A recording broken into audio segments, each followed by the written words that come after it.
Bonjour à tous, bienvenue sur l'Actu Matin. Le Bénin et le Niger ont leur attention tournée vers Niamey en attendant que ce qui se passe là-bas pourrait nous donner une idée de ce qui pourrait provenir d'un moment d'échange entre les anciens présidents béninois Boni Yahi et Nicéphore Soglo et les militaires au pouvoir dans ce pays depuis juillet 2023. Ils sont partis de Cotonou depuis hier et laissent un mince espoir de voir les relations assez dégradées ces derniers temps entre les deux pays s'améliorer. Nous allons nous interroger lors de nos débats sur les chances de réussite de ces médiateurs volontaires. Dans tout matin ce matin, deux invités. Le premier sera au téléphone, Dr Didas Tossou, il est sociologue et il a travaillé sur le marché d'Antokpa. Vous devinez qu'il nous donnera son opinion sur cette actualité-là liée justement à ce grand centre et son devenir. Ce sera dans une quinzaine de minutes. Le second, lui, sera en plateau. Kodjo Reli, secrétaire général de la COSI Bénin, la Confédération des organisations syndicales indépendantes du Bénin.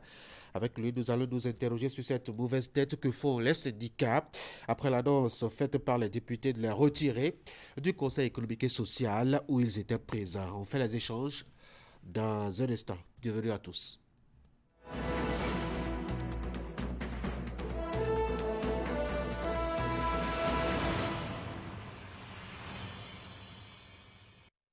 Voici la une des journaux chez vous.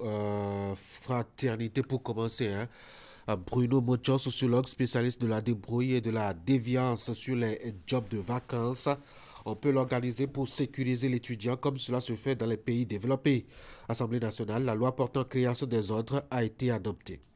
Et puis, une loi modificative et complétive sur la santé sexuelle et reproductive au Bénin.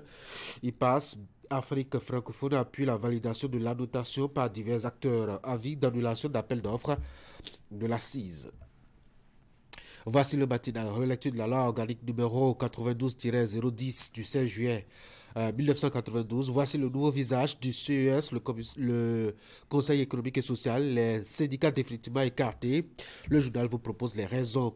Et puis Coto, une autre contre-performance de la rupture, selon le journal. L'affiche du jour, ouverture ce jour du colloque international sur la culture politique à Cotonou. La politique africaine passe sous scanner au Bénin, passée sous scanner au Bénin pendant 3 jours. Et puis First Info, traitement de pathologies complexes, le Chic, un hôpital de classe internationale ouvre bientôt ses portes au Bénin. Adjatia News, crise Bénin-Niger, les anciens présidents Soglo et Yahi tentent une médiation. Dabarou, dénouement de la crise Bénin-Niger, Boni Yahi et Nicéphore Soglo sont reçus par les autorités nigérienne. Le Béninois libéré critique à celle des dictatures militaires de l'AES et la réalité, talon panafricaniste ou support de la France.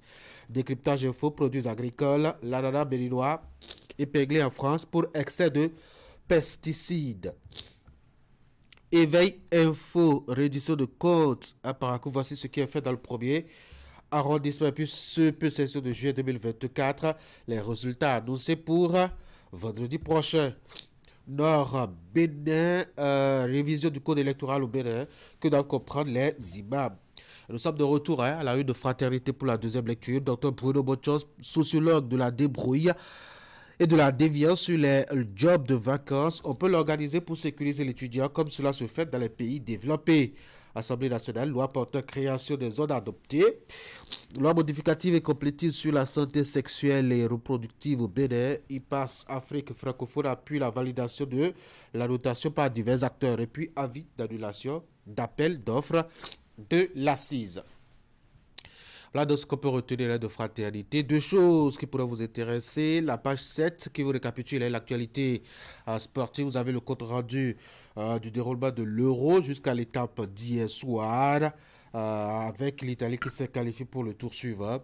Achetez Fraternité et Élysée, informez-vous. D'ailleurs, Ali Bouli passera par ici pour vous donner d'autres détails liés justement à cette compétition qui court en Allemagne actuellement. Et puis l'actualité en Afrique avec le Kenya, le Congo-Brazzaville aussi et le Mali. Qu'est-ce qu'on dit de ces différents pays-là? Achetez le journal et découvrez bien. Nous allons passer maintenant au bulletin de l'information avec Florence Bossa. Florence, bonjour. Bonjour Dans Tanguy, votre bonjour bulletin ses amis d'information, on va parler de cette actualité-là. Les anciens présidents du Bénin, Boni Yahi et Nicéphore Soglo qui s'invitent dans la résolution de la crise avec le Niger, une démarche qui suscite assez d'analyses et de commentaires. En attendant les nouvelles de Niamey, on peut déjà se demander ce que ce déplacement pourrait apporter à la résolution de la crise. Dans ce journal, nous suivrons la tentative de réponse de Kodjo Orecha. Il est analyste géopolitique. Et puis en sport, nous parlerons de la 6e édition de la formation des jeunes officiels qui a débuté. C'était samedi passé. C'est une initiative du ministère des Sports mise en place à travers l'Office béninois du sport scolaire et universitaire. Cette formation gratuite s'inscrit dans le cadre de la promotion du sport à la base. Voici le bulletin.